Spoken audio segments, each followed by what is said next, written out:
Bismillahirrahmanirrahim. Bismillahirrahmanirrahim. Alhamdulillahi wassalatu wassalamu ala nabiyyina Muhammadin sallallahu alaihi wa ala alihi wa ashabihi ajma'in. Amma ba'd. Alhamdulillahi bi ni'matihi tatimmu salihat. Allah perkenankan kita untuk berjumpa di kesempatan kali ini di tempat yang mubarak, rumah dari rumah Allah Subhanahu wa ta'ala, di tempat yang disebutkan padanya ayat-ayat Allah dan hadisnya Nabi sallallahu alaihi wasallam al-mutahharah. Di kesempatan kali ini kita akan membahas satu topik sebagaimana yang sudah disebarkan, topik dari salah satu aktivitas Nabi sallallahu alaihi wasallam terkait dengan kehidupan keseharian Nabi sallallahu alaihi wasallam. Sungguh kalau kita mau meneliti, mau menelaah, ada pada kehidupan Nabi sallallahu alaihi wasallam dari segala sisinya itu kesempurnaan. Allah Subhanahu wa taala memberikan Nabi Muhammad iman dengan kesempurnaan iman. Allah Subhanahu wa taala bahkan mengirimkan Jibril alaihissalam untuk membelah dada Nabi sallallahu alaihi wasallam 2 kali dalam hidupnya, ketika masih kecilnya dan sebelum Isra dan Mi'raj. Dibelah untuk dicuci hati Nabi sallallahu alaihi wasallam. Dan Nabi sallallahu alaihi wasallam pula sudah dijamin masuk surga. Tapi Nabi sallallahu alaihi wasallam tetap menjalankan salat malam hatta yatawarram qadamai atau qadamah, sampai bengkak kedua kakinya karena salat malam. Hingga Aisyah bertanya, kan kamu sudah dijamin masuk surga, tetapi kenapa engkau masih salat malam sampai kakimu bengkak? Apa kata Rasulullah? Afala akunu abdan syakura? Apakah aku tidak boleh untuk menjadi seorang hamba yang bersyukur? Ini keimanan Rasulullah. Allah berikan kesempurnaan dibanding hamba-hamba yang lainnya dalam hal iman. Adapun dalam hal fisik, demikian pula Allah Subhanahu wa taala memberikan kesempurnaan fisik, yang mana Nabi sallallahu alaihi wasallam mampu mengalahkan para sahabatnya untuk bergulat, yang mana Nabi sallallahu alaihi wasallam mampu mendatangi istri-istrinya dalam satu malam. Ini menunjukkan kesempurnaan fisik Nabi sallallahu alaihi wasallam. Tetapi dengan itu Nabi sallallahu alaihi wasallam masih menjaga pola tidurnya. Nabi sallallahu alaihi wasallam masih menjaga pola makannya. Nabi sallallahu alaihi wasallam masih menjaga pola olahraganya. Kalau kita mau meneliti dalam hal segala lini, Rasulullah betul-betul menjaga kesehatan dan fisiknya, yang padahal Allah telah memberikan kesempurnaan dalam hal 2 perkara tersebut. Rahimani wa rahimakumullah. Apalagi kita Allah telah jamin diri kita sejak kita masih ada di perut ibu kita. Allah sudah jamin rizki kita, tapi Allah enggak jamin surga bagi kita. Begitu pula kita, kondisi fisik kita ini tidak seperti kondisi fisik Nabi sallallahu alaihi wasallam. Kalau kita mau lihat, kita akan mendapati keajaiban pola makan Nabi sallallahu alaihi wasallam, pola tidurnya, pola olahraganya, memilih tempat tinggalnya dan lain sebagainya. Dalam kesempatan kali ini kita hanya batasi tentang rahasia di balik pola makan Nabi sallallahu alaihi wasallam. Nabi sallallahu alaihi wasallam sebagaimana disebutkan oleh Abdullah bin Ja'far, seorang sahabat al-jalil. Abdullah bin Ja'far sebagaimana diriwayatkan dalam riwayat Al-Bukhari dan Muslim, dia berkata, Abdullah bin Ja'far, ra'aitu Rasulullah sallallahu alaihi wasallam ya'kulu al-kitha birrutab. Aku melihat Nabi sallallahu alaihi wasallam, dia ini makan mentimun dengan kurma basah. Kurma itu ada 6. Yang pertama talak, mayang. Yang kedua al-khulal. Yang ketiga al-balah, yang warnanya hijau. Yang keempat busr, yang warnanya kuning atau merah. Yang kelima rutab, yang dia dinamakan kurma basah. Jangan diartikan kurma muda, keliru. Rutab itu kurma basah. Kalau kurma muda namanya busr. Dan yang keenam adalah tamr, kurma kering. Rasulullah kalau makan, kata Abdullah bin Ja'far, makannya mentimun dengan kurma basah. Kenapa sih? Mungkin kita ada yang ditanya, kenapa kok malam ini kajiannya membahas makanan? Memangnya ada manfaatnya? Kadang di dalam kitab ini kita membahas pisang dan manfaatnya. Mana ada kajian di Indonesia ini ngaji tentang pisang? Nah, mungkin lucu, tetapi ada manfaatnya. Nabi sudah bersabda, al-mu'min al-qawi khairun wa ahabbu ilallah minal mu'min al-dhaif. Seorang mukmin yang kuat itu lebih baik dan lebih dicintai di sisi Allah dari seorang mukmin yang lemah. Kuat dalam hal iman, kuat dalam hal fisik. Kalau kita nggak menjaga kesehatan fisik kita, kita sakit. Orang sakit nggak bisa sholat jamaah di masjid, nggak bisa ikut kajian taklim, nggak bisa puasa, nggak biasa melakukan ibadah lain sebagainya, sehingga imannya turun. Naam. Maka diantaranya dengan menjaga kesehatan antunna adalah salah satunya dengan pola makan. Nabi sudah mengajarkan, tidak bisa diremehkan pola makan Nabi SAW. Kenapa Rasulullah kok makannya timun sama makan kurma muda? Dalam hadis yang lainnya datang dari Aisyah radhiyallahu anha, beliau berkata, ra'aitu Rasulullah sallallahu alaihi wasallam ya'kulu al-bittikh birrutab. Aku melihat Nabi sallallahu alaihi wasallam makan semangka dengan kurma basah. Naam, semangka dengan kurma basah. Oh, berarti di zamannya Nabi ada semangka ya? Ada. Di zamannya Nabi juga ada pohon tebu. Datang dalam riwayat Al-Bukhari bahwasanya Aisyah kalau bikin halawa, manisan orang Arab itu dari qasbatus sukar, dari pohon tebu. Berarti ada pohon tebu. Nah, antum lihat di Al-Quran disebutkan al-kitha, al-basal, al-fum disebutkan. Ya.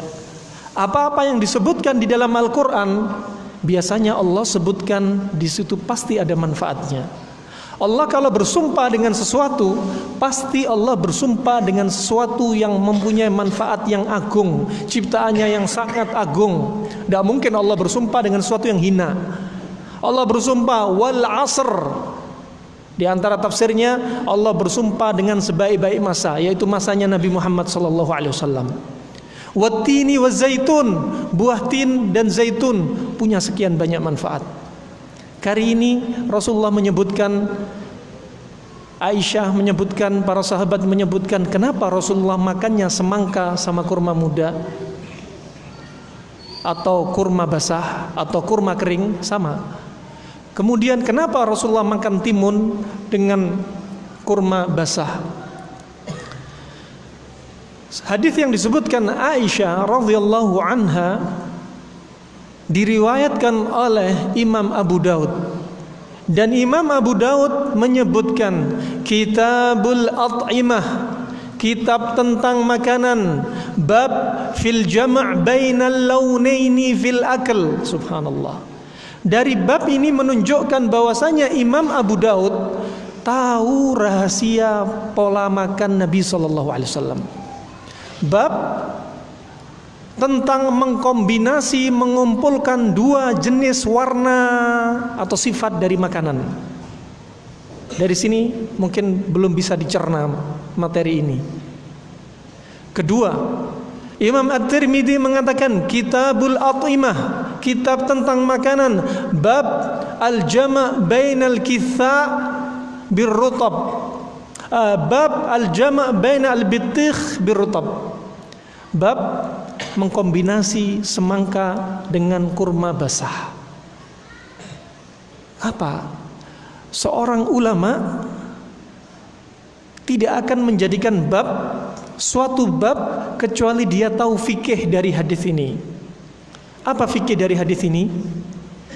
Yang dimaukan adalah ini rahasia kombinasi makanan Rasulullah. Apa maksudnya? Kurma, semangka, sama timun dan kurma. Ini adalah dua sifat yang berbeda. Semangka dan timun sifatnya dingin. Kurma muda, kurma basah, kurma kering sifatnya panas. Ini rahasia yang kita maukan. Bahwa Rasulullah menggabungkan dua sifat dalam mengkonsumsi makanan, panas dan dingin. Disebutkan Ibnu Muflih, Muhammad Ibnu Muflih dalam kitabnya Al-Adab Syar'iyyah, dalam ta'liqnya mengatakan fi hadzal jama', dalam kombinasi ini, fihi al-ilaj wa hifdhis sihha wa yadfa'u kulla syai' bididdih.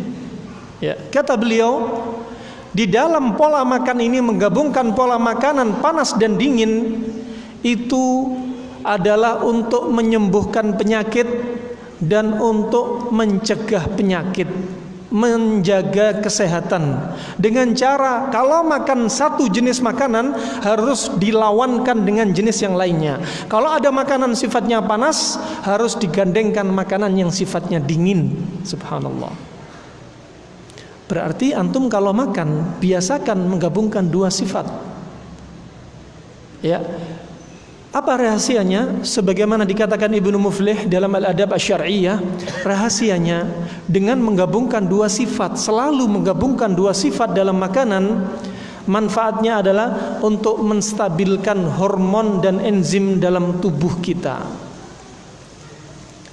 untuk membersihkan saluran usus kita, untuk membersihkan pembuluh darah kita dari plak-plak, untuk membersihkan saluran kemih kita dari kotoran-kotoran perkemihan, untuk membuat awet muda, untuk membuat tenaga lebih kuat, untuk membuat kesehatan lebih terjaga, dan lain sebagainya. Manfaatnya banyak.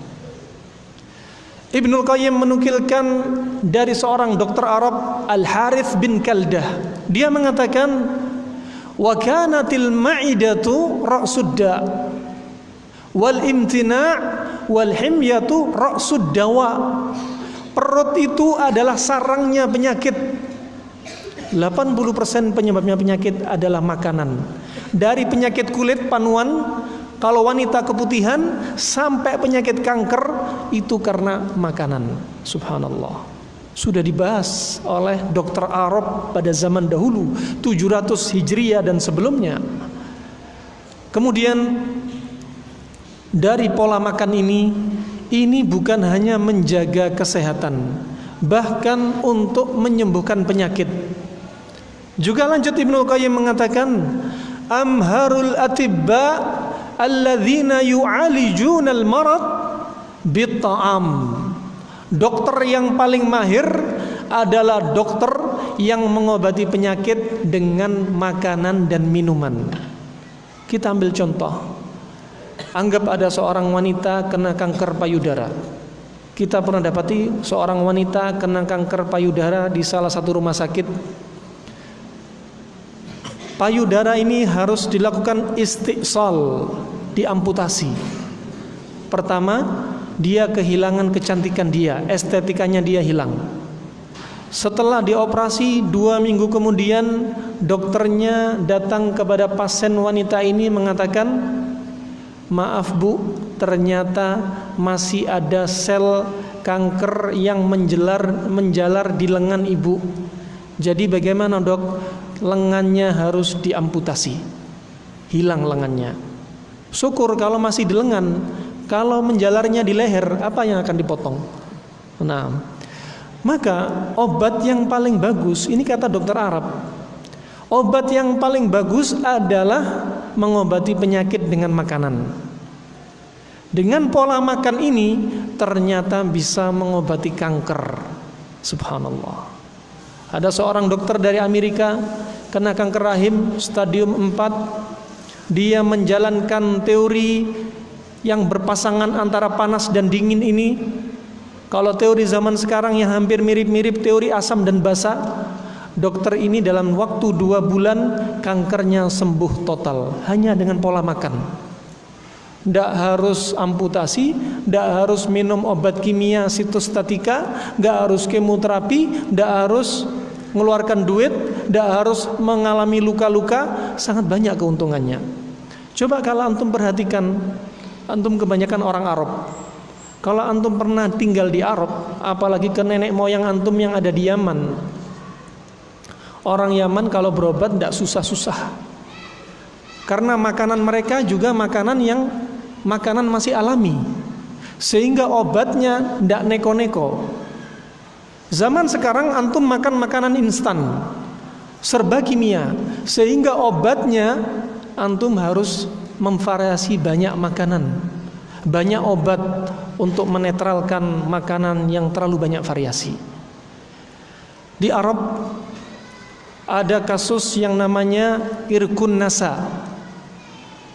Kalau bahasa medisnya isialgia, kalau bahasa kampungnya buyuten atau sakit pinggang. Obatnya kira-kira apa? Obat sakit pinggang, obat sakit tulang ekor, obatnya disuruh makan ekor kambing. Ini bukan katanya orang Arab, tetapi katanya Nabi. Wa ma yantiqu anil hawa in huwa illa wahyu yuha. Apa yang dikatakan Nabi bukanlah hawa nafsu keluar dari mulutnya, tapi wahyu yang diwahyukan. Nabi sudah bersabda dalam hadis yang sahih. Kata beliau, ilaju irkun nasa ilyatul kibish yujazza ats-tsalatsah. Obatnya sakit pinggang itu ekornya kambing, sop buntutnya kambing, bukan buntut sapi. Direbus, dicincang-cincang sebelumnya, direbus, dibagi menjadi 3. 1 bagian untuk hari pertama, hari kedua bagian kedua sampai 3 hari. Subhanallah, sekian banyak kita dapati kasus ibu-ibu yang sakit pinggang, ya, hanya makan ekor kambing sembuh. Mudah sekali dari makanan. Antum kalau lihat orang kena kasus mata seperti rabun senja, orang rabun senja, kalau antum pergi ke puskesmas dikasih apa coba? Dikasih vitamin A. Bahannya dari apa? Sama, matanya ikan. Orang sakit ekor kasih ekor, orang sakit mata kasih mata, ya. Kemudian kalau antum kurang cairan sendi di lutut, antum pergi ke dokter tulang. Apa katanya? Suruh banyak makan kikil sapi. Kaki obatnya dikasih dengan kaki, ya. Kemudian ada orang tulangnya keropos, terutama ibu-ibu.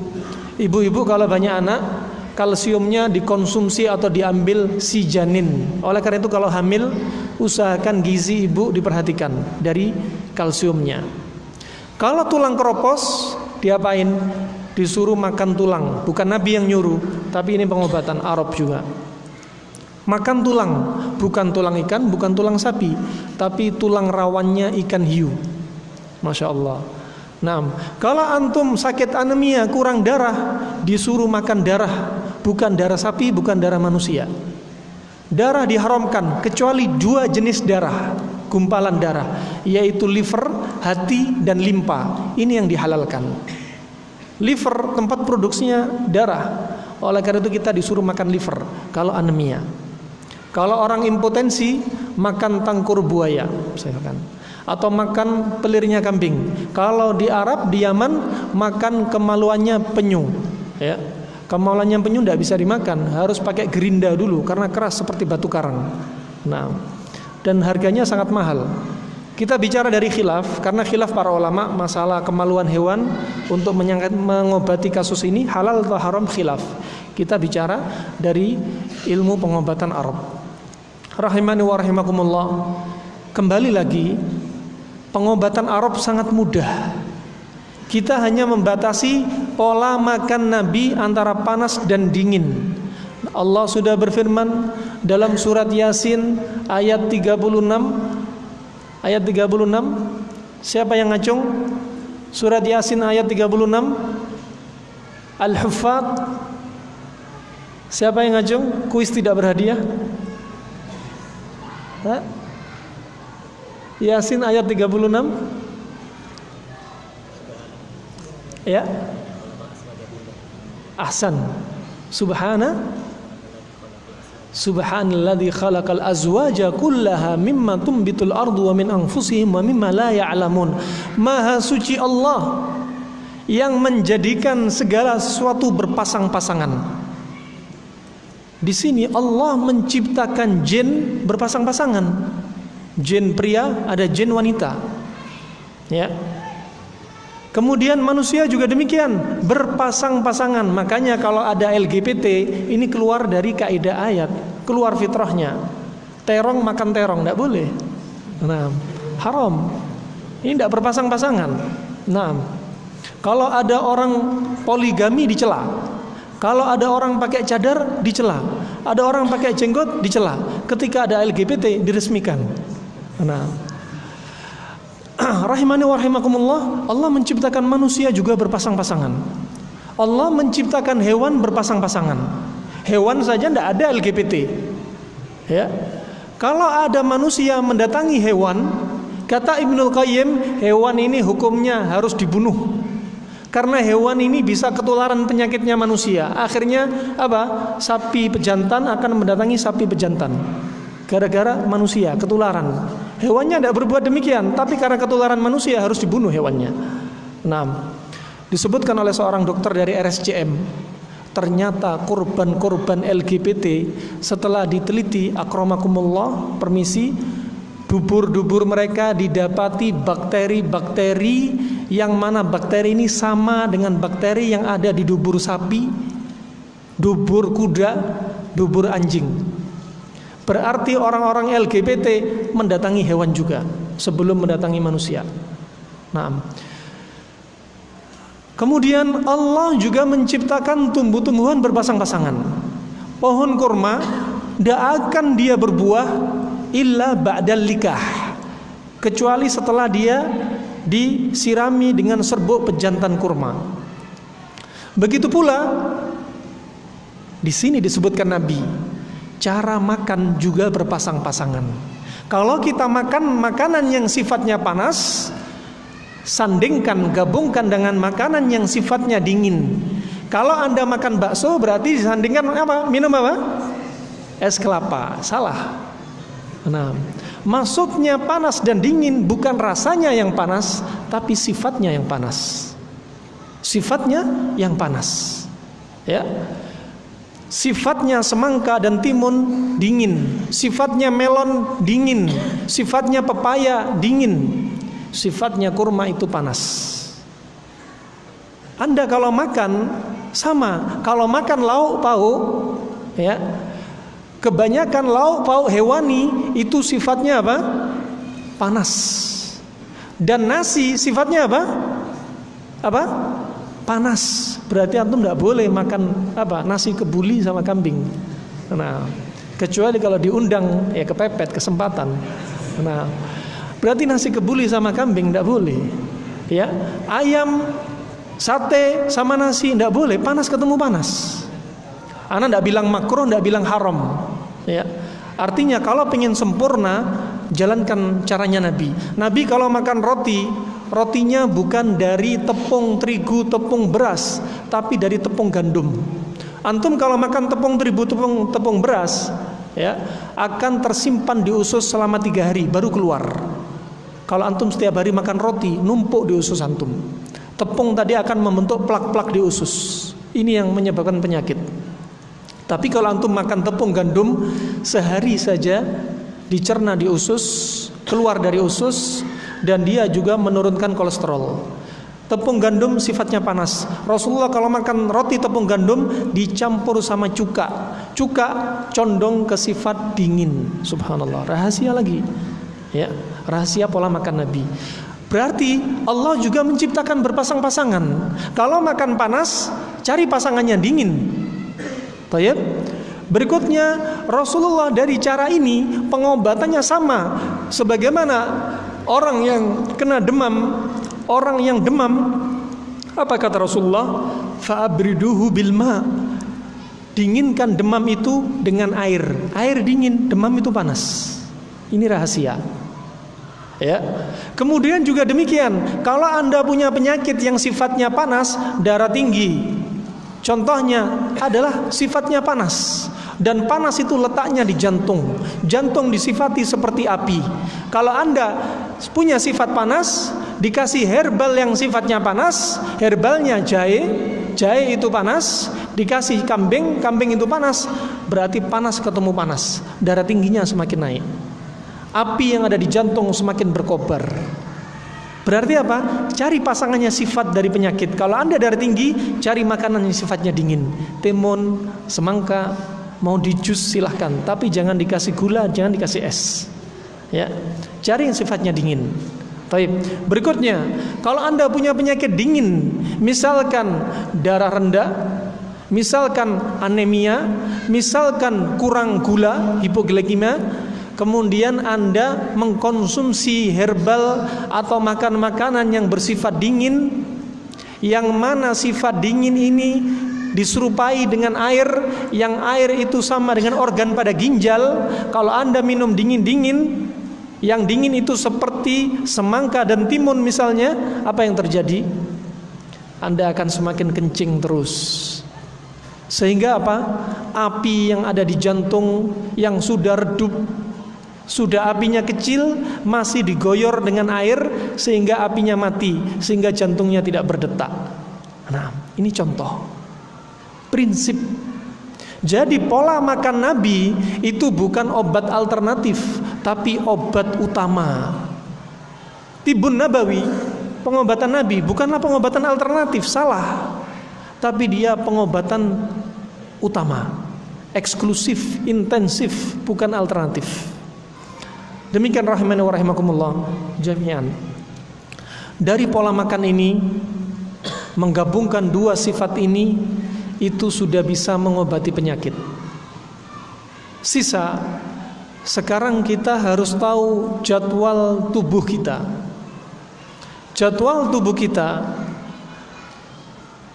jam 4 pagi kita sampai jam 12, organ di tubuh kita melakukan proses yang namanya detoksifikasi, mencuci racun. Liver, ginjal, empedu, limpa, ya, pankreas, lambung, usus, jantung, semuanya kerja keras untuk mencuci racun yang ada di tubuh kita. Racun atau usus bayi yang baru lahir tidak sama dengan usus antum-antum semua. Semakin antum tua, plak-plak di usus semakin tebal. Ternyata dengan pola makan Nabi, plak-plak di usus yang tebal ini bisa diluluh lantakkan, bisa dikeluarkan. Yang padahal dikeluarkan dengan obat-obat pencahar dari rumah sakit, Dulcolax dan lain sebagainya, dia tidak keluar. Tapi dengan cara makan ini dia bisa keluar. Jam 4 pagi sampai jam 12 itu mencuci racun. Kalau mencuci racun, organ ini sudah terlalu lelah, capek. Berarti kalau organ sudah capek, jangan ditambah capek dengan pagi-pagi minum kopi. Kopi Arab atau kopi akhwal, nggak boleh. Nah, kemudian jangan pagi-pagi minum halib. Jangan pagi-pagi antum makan nasi. Jangan pagi-pagi makan daging. Jangan pagi-pagi makan gorengan. Kenapa? Akan membuat organ semakin lelah. Efeknya apa? Mempercepat penuaan. Kulit cepat keriput, rambut cepat putih, ya. Tenaga sudah cepat lelah. Nah, berarti di pagi hari apa yang paling cocok antum konsumsi? Di pagi hari yang paling cocok antum konsumsi adalah makanan-makanan yang membantu antum mencuci racun, sehingga spare part organ-organ tubuh kita nggak cepat usang. Kenapa? Kita jaga, kita rawat. Dengan apa? Yang membantu mencuci racun. Yang membantu mencuci racun dengan apa? Pertama, dengan buah bisa, dengan sayuran bisa, dengan air putih bisa. Tapi jangan digabung, dikasih jarak. Kalau pagi hari, Rasulullah pun kalau sahur tidak seperti antum sahur. Kalau antum sahur, bilang malam pada istrinya, "Dek, besok bikin lalapan sama ikan sahur nih." Nah, orang Arab saja heran. Orang Indonesia pagi makan nasi, siang makan nasi, sore makan nasi, jam 10 masih makan nasi, sahur masih makan nasi. Ini orang Arab, nenek moyang antum loh ya. Nah, heran sama antum. Nah, jadi kalau pagi Rasulullah sahurnya tidak susah-susah. Sahurnya cuma kurma sama mentimun. Pertama, kalau sahurnya kurma, fihi barokah, ada berkah. Antum kalau sahur apapun usahakan diakhirkan dengan makan kurma, menjalankan sunnah. Apalagi kalau sunnahnya mempraktekkan cara makan seperti Nabi. Karena pagi-pagi kalau makan nasi itu berat. Berarti cukup apa? Semangka sama kurma, atau timun sama kurma, atau melon sama kurma. Silahkan. Panas dan dingin. Antum kalau makan nasi satu piring mungkin 15 menit baru selesai. Antum kalau makan kurma nggak sampai 5 menit selesai. Kalorinya kalau dibanding 3 kurma menyamai kalori satu piring nasi, hanya 3 menit sudah habis. Antum makan nasi 1/4 jam, kalorinya sama dengan kurma yang cuma 3. Subhanallah. Di kurma didapati semua vitamin, kaya akan vitamin, kecuali 2 vitamin yang tidak ada di dalam kurma. Nasi, apa vitaminnya? Banyaknya karbohidrat. Ini rahasia pola makan Nabi. Dan ketika pagi hari, kenapa sih Rasulullah makan kurma? Tidak makan anggur, tidak makan apel? Karena ketika perut kosong, yang paling cocok untuk lambung dan limpa adalah yang manis-manis. Subhanallah. Ketika antum buka puasa, pertama kali yang dimakan sunnahnya apa? Kurma. Subhanallah. Ketika pagi hari perut antum kosong, berarti sama, cari buah-buahan yang rasanya manis. Ketika buka puasa, Rasulullah makannya kurma. Ini kebanyakan ikhwah yang salah, makan kurma, habis makan kurma sambusa, es campur, ya, macam-macam, baru ada yang langsung makan nasi. Ini salah. Dalam hadis ini, hadis Aisyah disebutkan antara makan kurma sama makan nasi itu ada jarak. Antum cukup makan kurma, ya, cukup makan kurma. Jangan langsung minum air 1 gelas, berapa teguk saja. Kenapa? Antum punya lambung. Allah ciptakan antum, kita ini dengan lambung yang di dalamnya mengandung HCl, asam lambung, mengandung pepsin. Fungsinya untuk apa sih? Untuk menghancurkan makanan. Kalau antum makan kurma langsung minum air 1 gelas, asam lambung belum menghancurkan kurma, langsung masuk usus, berarti asam lambung ikut ke bawah, kurma juga ikut ke bawah, ya. Akhirnya sakit mah, akhirnya perut kembung dan lain sebagainya, karena salah pola makan. Kalau habis makan kurma minum air sedikit, kasih jarak. Sholat maghrib dahulu, setelah maghrib baru buka puasa, porsi makan besar, silahkan. Porsi makan besar tetap pakai teori panas dingin. Baik, ini rahasia. Dan demikian disebutkan oleh Syekh Ibnu Utsaimin, ini termasuk sunnah. Mengasih jeda antara kurma dengan makanan, ini sunnah Nabi SAW. Taib. Kemudian Nabi SAW tidak hanya mengajarkan makan kurma ketika perut kosong, itu pada orang dewasa. Pada bayi baru lahir saja, ketika bayi baru lahir disunnahkan adzan sebelah kanan atau sebelah kiri? Hah? Sebelah mana? Sebelah kanan. hadisnya dhaif, mungkar, hadisnya maudhu. Berarti tidak bisa dipakai. Ya. Berarti nggak ada sunnahnya adzan. Ya. Adapun hadis Rasulullah, hadis yang disebutkan bahwa Rasulullah mengadani Hasan atau Husain di sebelah kanan dan diiqamati sebelah kiri, hadisnya palsu. Hadis yang lainnya juga palsu. Hadis yang lain lagi bahwasannya ketika bayi baru lahir diadani sebelah kanan, hadisnya dhaif dan mungkar, nggak bisa jadi dalil. Nah, berarti ketika bayi baru lahir pertama kali, sunnah yang dilakukan adalah tahnik, mentahnik. Apa itu tahnik? Disebutkan Al-Hafidz Ibnu Hajar, tahnik adalah dengan mengunyah kurma, memamah kurma, kemudian diambil kurma itu dimasukkan ke mulutnya si bayi, diputer-puter ke langit-langitnya, ke gusi-gusinya, ke lidahnya. Apa faedahnya? Pertama, biar bayi nanti siap untuk mengenyot atau mengisap puting susu ibunya.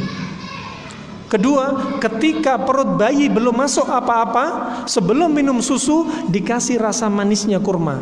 Karena yang paling cocok bagi lambung dan limpa ketika perut kosong adalah yang manis-manis. Rahasia pola makan Nabi, subhanallah. Yang mentahnik siapa kira-kira?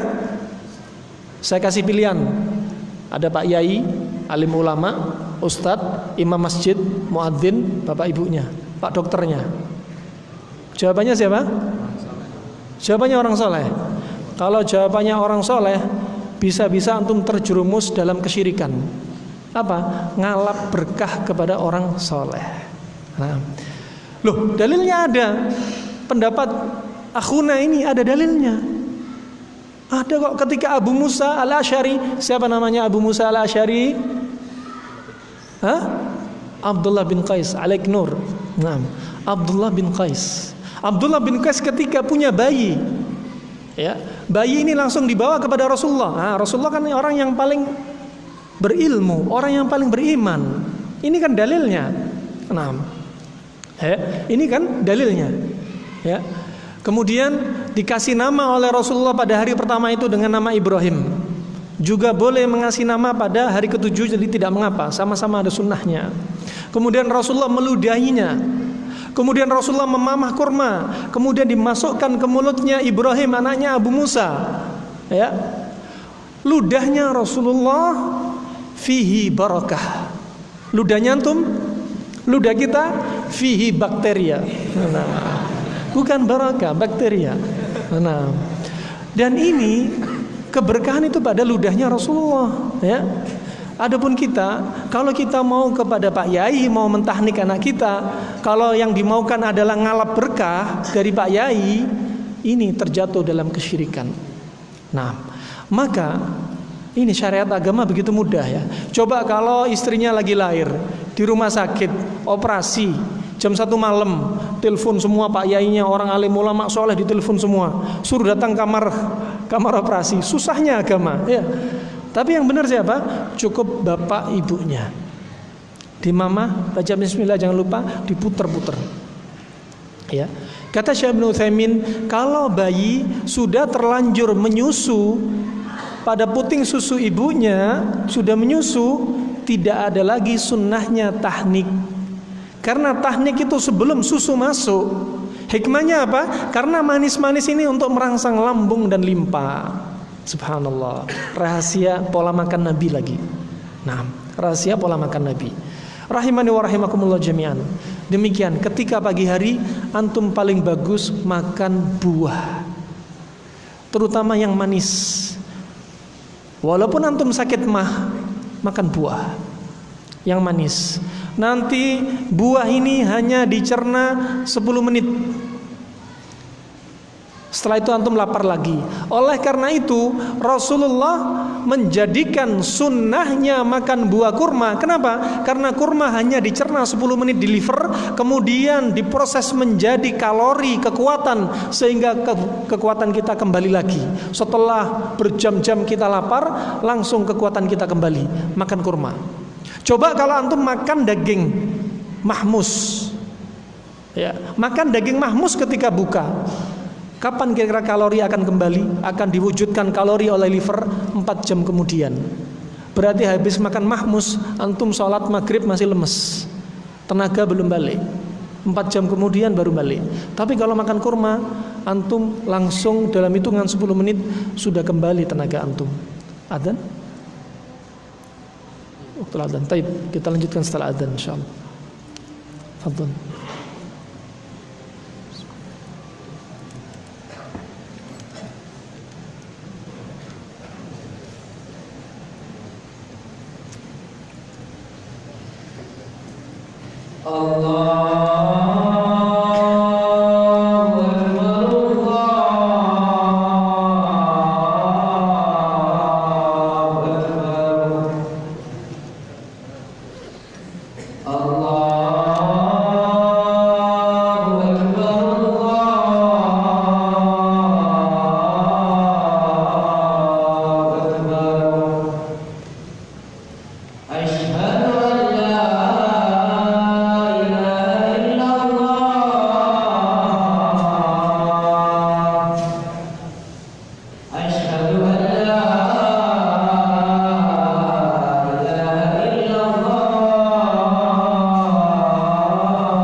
Kita lanjutkan.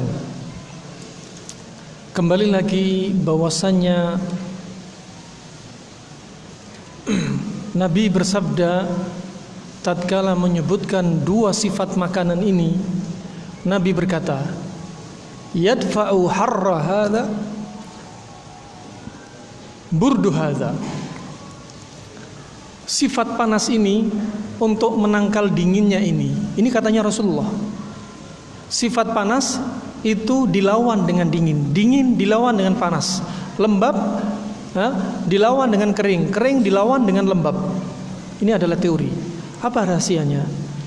Ternyata pola makan seperti ini untuk menstabilkan enzim dan hormon kita. Ini bukan omong kosong, ya. Kalau Anda mau praktekkan, faedahnya sangat banyak sekali.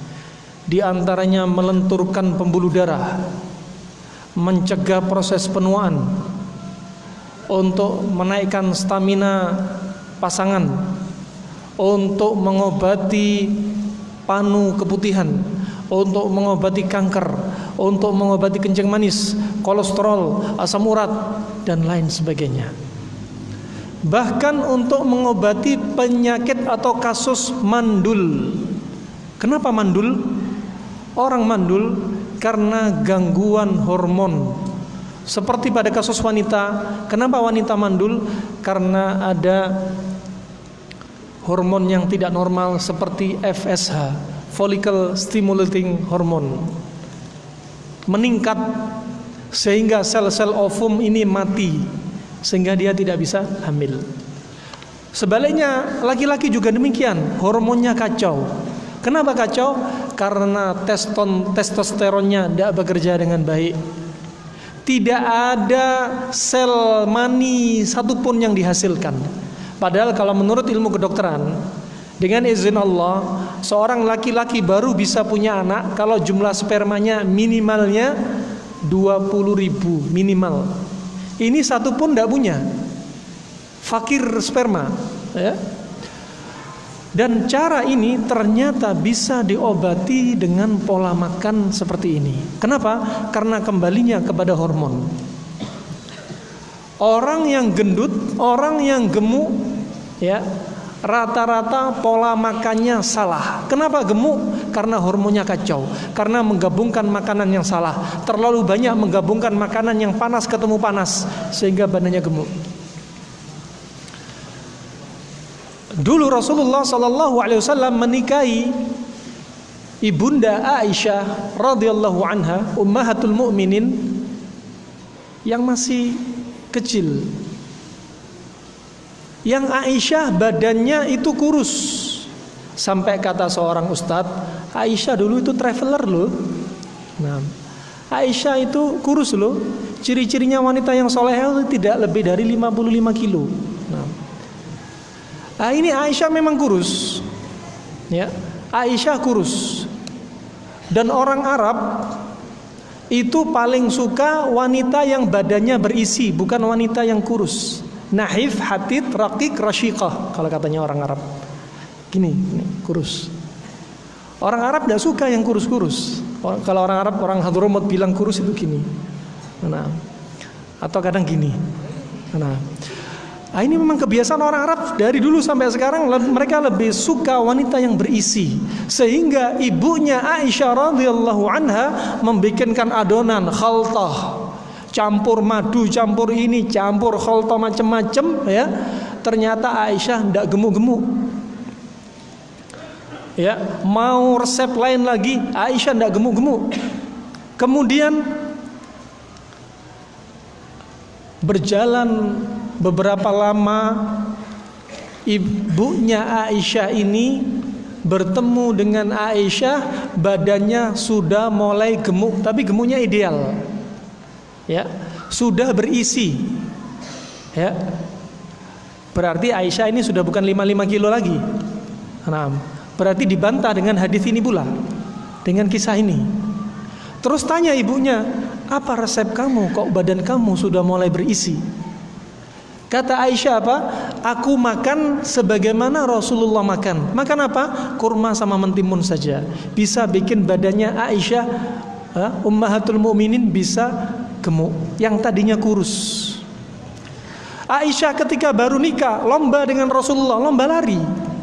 Para sahabat disuruh maju ke depan biar nggak melihat lomba larinya Rasulullah dengan istrinya. Ya.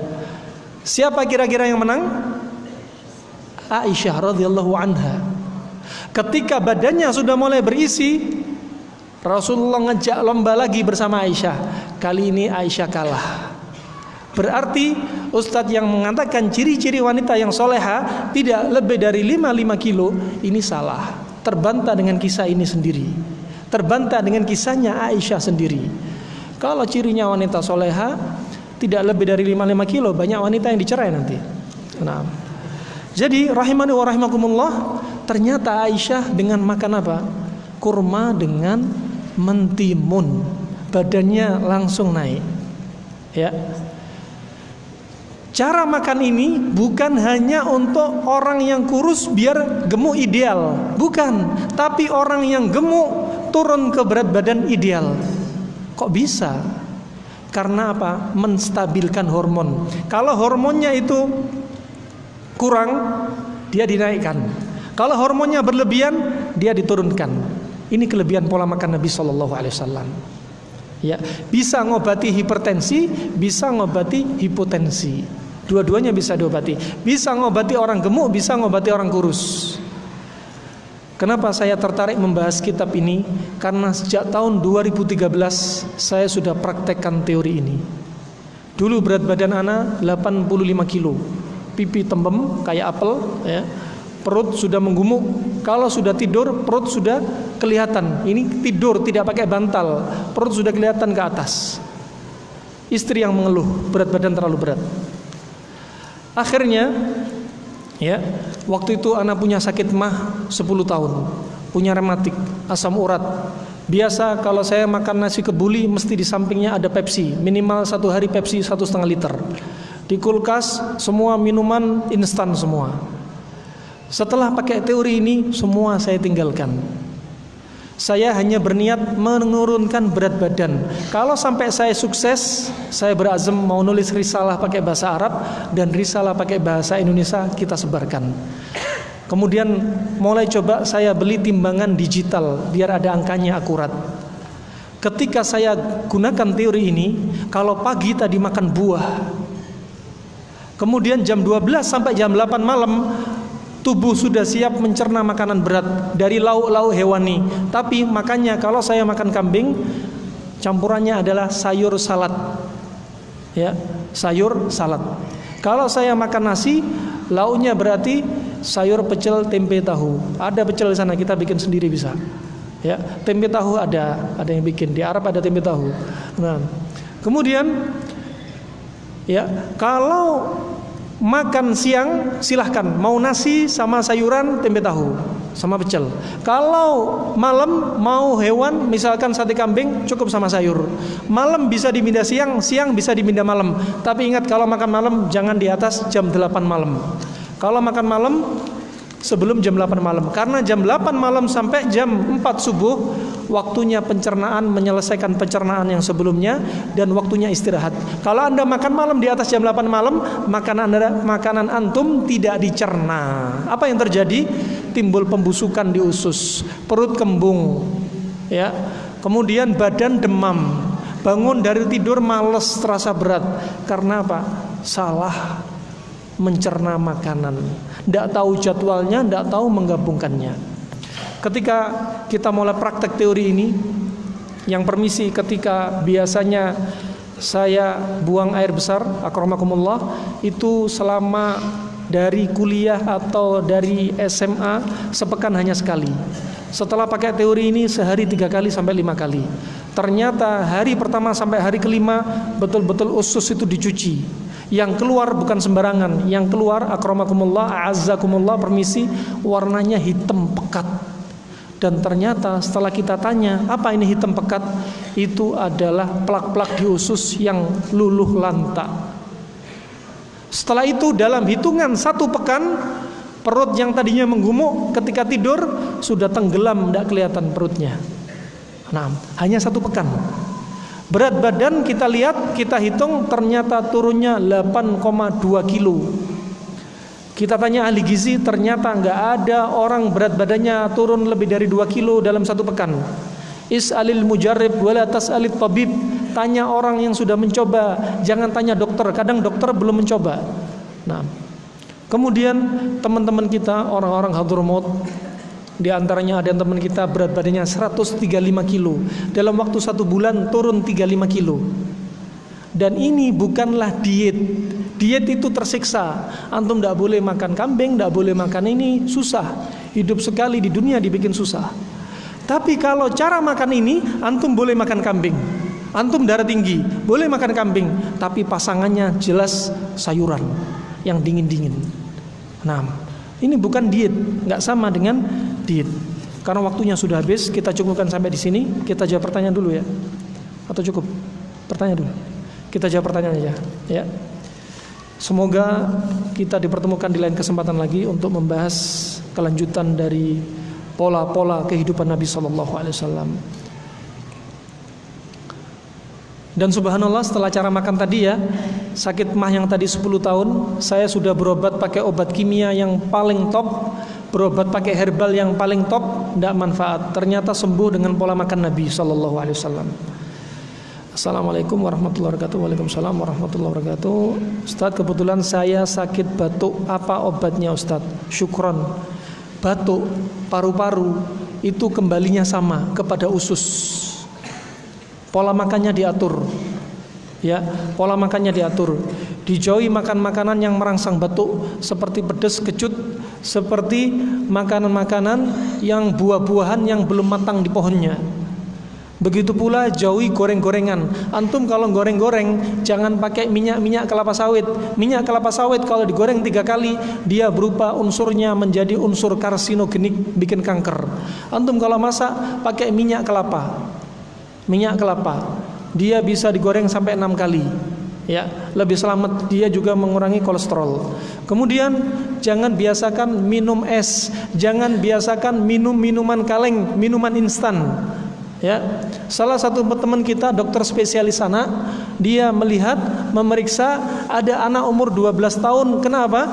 Kena stroke. Anak 12 tahun kena stroke. Apa sebabnya? Minum teh botolan, sehari habis 3 teh botol. Dalam hitungan 5 bulan sampai 1 tahun, ginjalnya kena gagal ginjal plus kena stroke.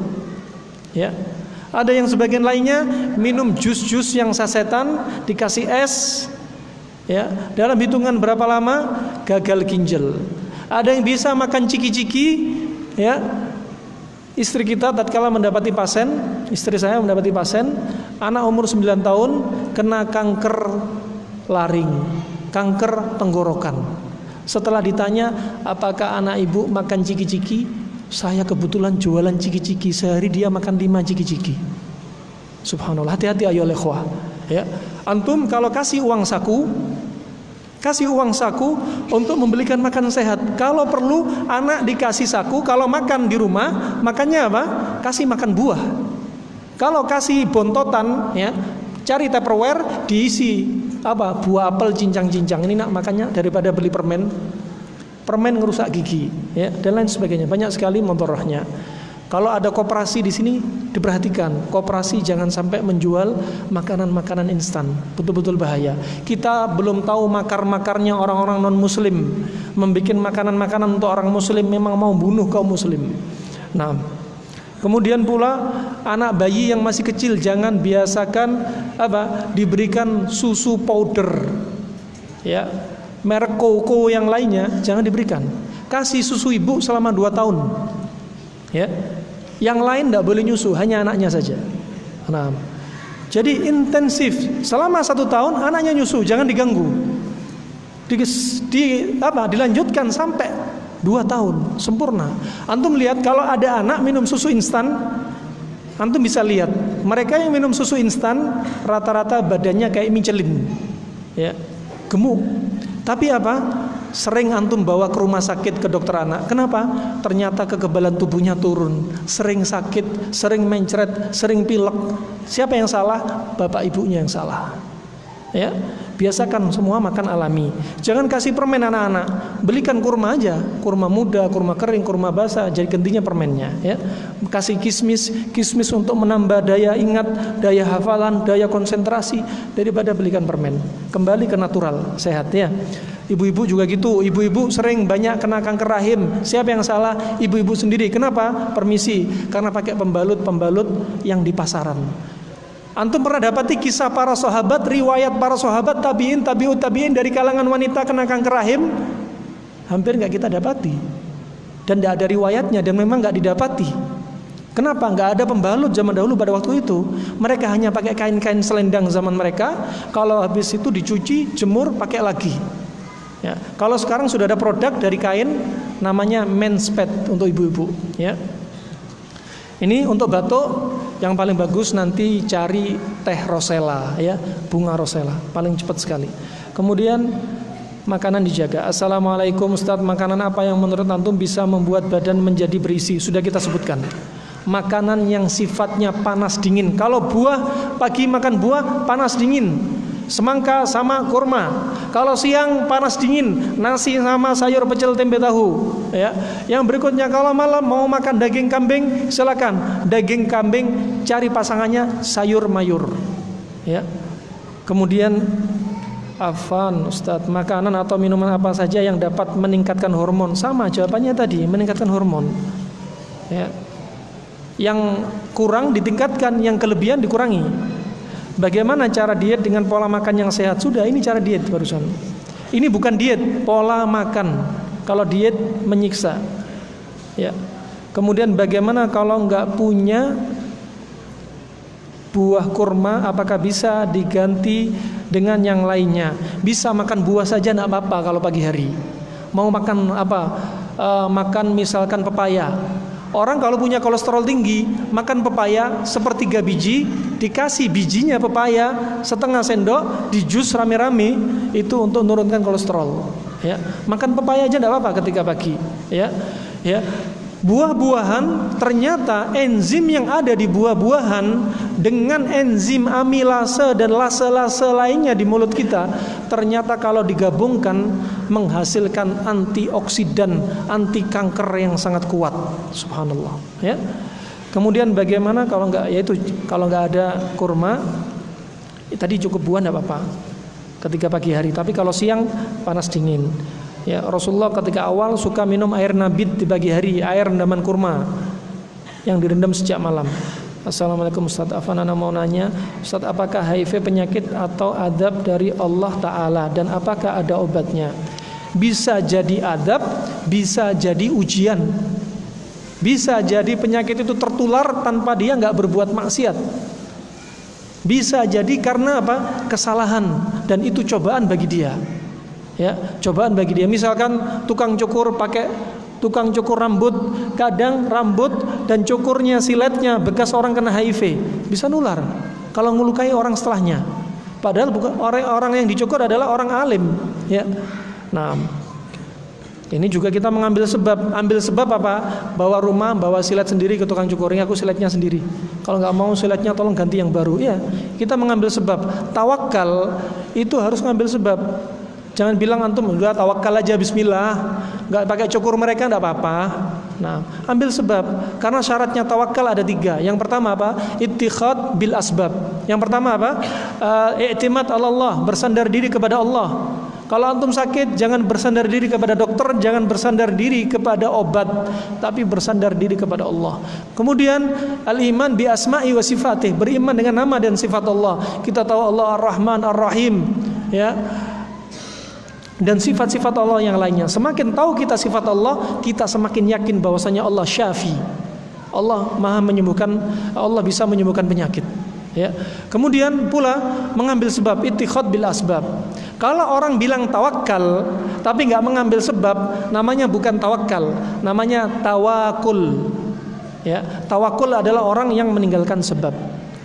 Nah, HIV ada obatnya. Salah kalau orang HIV, hepatitis B, penyakit yang paling mematikan, nggak ada obatnya. Salah. Dari bimbingan Islam kita nggak diajarkan demikian. Nabi bersabda, "Ma anzalallahu da'an illa anzalallahu shifaan, alimahu man alima wa jahilahu man jahila. Alimahu man lam yajhal wa jahilahu man lam ya'lam." Kata Rasulullah. Allah tidaklah menurunkan penyakit, pasti Allah turunkan obatnya. Taulah orang yang tahu dan bodohlah orang yang bodoh. Taulah orang yang tidak bodoh dan bodohlah orang yang tidak tahu. Ya, sebagian tim pengobat misalkan dokter bilang nggak ada obatnya. Ini juga penyakit mematikan.